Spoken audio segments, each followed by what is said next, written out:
Hola, ¿cómo están? Vamos a tener un par de comentarios en esta hora sobre un componente muy importante en la historia medieval. Nos referimos a la Iglesia, esta que efectivamente es conocida como única. Sin embargo, vamos a aclarar que deberíamos llamarle la Iglesia Católica de Europa Occidental.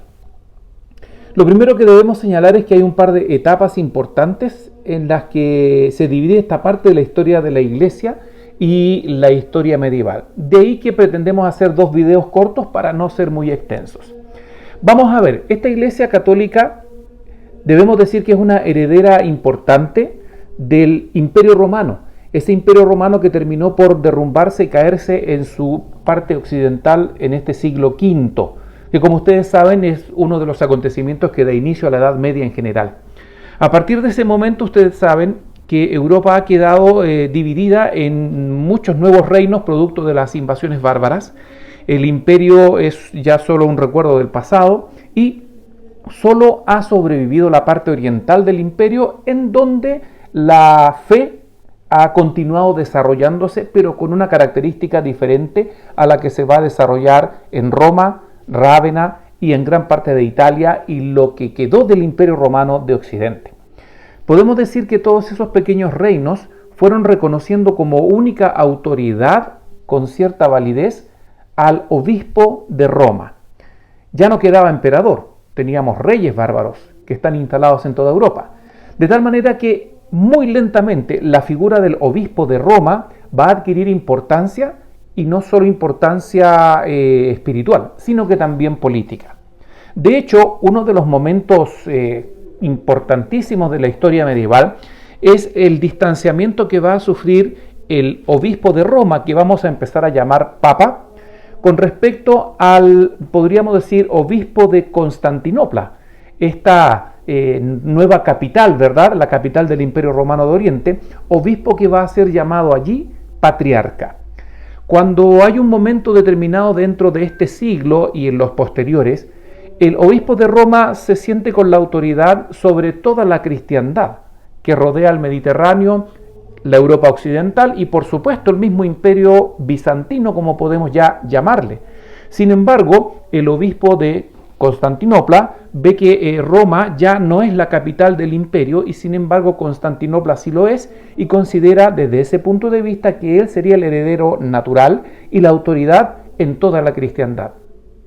Esto a partir entonces del siglo VI comienza a generar un distanciamiento entre el obispo de Roma y el patriarca de Constantinopla. Una, digámoslo, rivalidad por una parte en doctrinas y por otra parte política. Esta rivalidad va a terminar prácticamente 6 siglos después, va a tener un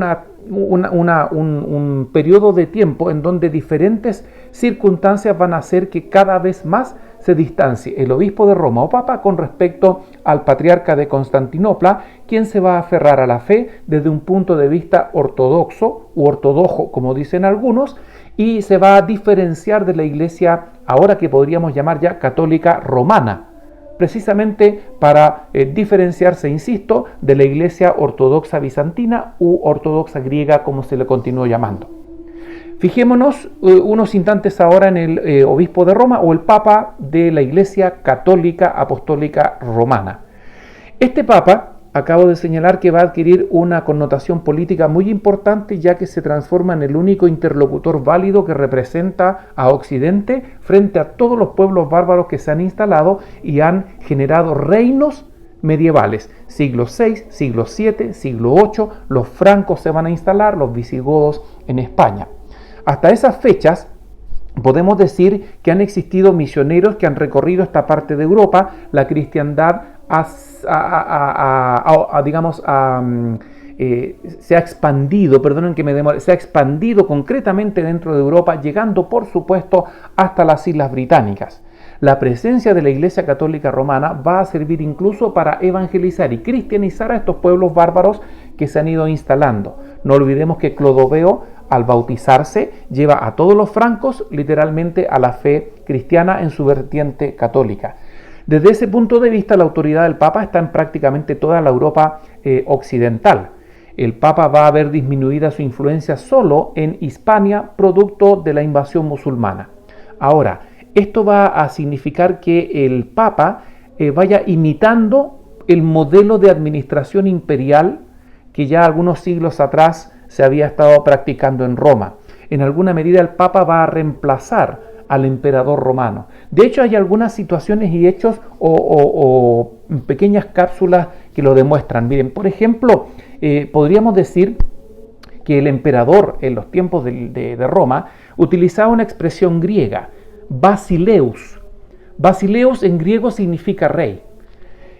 Resulta de que el Imperio Romano, que heredó muchos elementos de la cultura griega, va a considerar, ellos hablan latín, le llaman rex, no rey, pero el concepto de basileus lo van a incorporar, puesto que el emperador sabemos que es mucho más que un rey, es un poder político. De ahí que va a existir un edificio en el cual el emperador va a recibir a todos los grandes representantes de otros reinos, otros imperios o a sus propios altos funcionarios que estaban en las distintas provincias senatoriales e imperiales. Ese edificio, en honor al concepto de basileus, se llamó basílica y tenía una estructura arquitectónica en la cual había un centro, el equivalente a un altar, en donde se sentaba el emperador y los asientos al frente y a los lados para poder participar de la audiencia de esta reunión. Al quedar borrado el Imperio Romano de Occidente, políticamente hablando, y el Papa reemplazarlo, la basílica va a transformarse en el nombre de las grandes iglesias y parroquias que van a empezar a irse a construir, que van a empezar a construirse, durante esta Edad Media, y es el lugar en donde va a estar el Papa, y a partir de ahí el modelo arquitectónico se replica en gran parte de Europa. De ahí que nosotros usemos el concepto de basílica hoy para referirnos a un importante templo y algunos de los más importantes templos católicos, como la misma Basílica de San Pedro que está en Roma. Hay un reemplazo más que simbólico. El Papa tiene una autoridad que va a transformarse en muchos casos como una especie de carrera política, puesto que la Iglesia se va a organizar y va a subdividir toda la Europa occidental en obispados que van a ser administrados por un obispo. Es una suerte de una especie de sistema feudal en donde en vez del rey tenemos al Papa y en vez de condes, duques y marqueses vamos a encontrar a los obispos. También van a existir los cardenales, quienes son una jerarquía, imitando en alguna medida a la idea de Jesucristo y los 12 apóstoles, con un Papa que se siente sucesor de San Pedro como el primero de los papas según la tradición católica, y luego tenemos hacia abajo, ¿no es cierto? Ahora no van a ser solo funcionarios, sino que sacerdotes que ustedes saben se van a dividir en un alto clero y un bajo clero. El alto clero, los cardenales, los obispos pertenecientes a familias más adineradas, precisamente de condes, duques, marqueses, príncipes, y por eso van a poder administrar también extensiones de tierras que vamos a llamar obispados, y el bajo clero, que es aquel que está en la parroquia, en la capilla, en la aldea, el pueblo, acompañando a un pequeño señor feudal con su pequeña propiedad, pequeño castillo que pudiera por allí tener. También en el transcurso de este periodo, la orgánica de la Iglesia Católica va a dar origen a lo que hemos visto en la guía, a los conventos y monasterios y a la creación de lo que conocemos como las órdenes eclesiásticas, franciscanos, no sé si los mercedarios, me disculpan, pero sí con toda seguridad los agustinos van a ir apareciendo y también los dominicos, todos siguiendo a un ícono real, no legendario, como habría sido Francisco de Asís o en este caso Santo Domingo. Ahora, el poder político entonces del Papa, que va a estar presente en toda Europa a través de estos representantes, los obispos, y en prácticamente todas las ciudades, villas y feudos, va a ser muy importante. Los reyes de la Edad Media van a sentirse realmente considerados legítimos cuando el Papa es quien los corona, cuando el Papa es quien les reconoce como rey, generando así una situación de superioridad por parte del Papa hacia estos personajes de la administración política de la Europa medieval. Terminamos esta parte del comentario señalando de que la posesión de tierras por parte de obispos era una suerte de sistema feudal, pero que provocó algunos pequeños problemas. Debemos decir, porque históricamente así realmente fue, que en aquel entonces los sacerdotes podían casarse.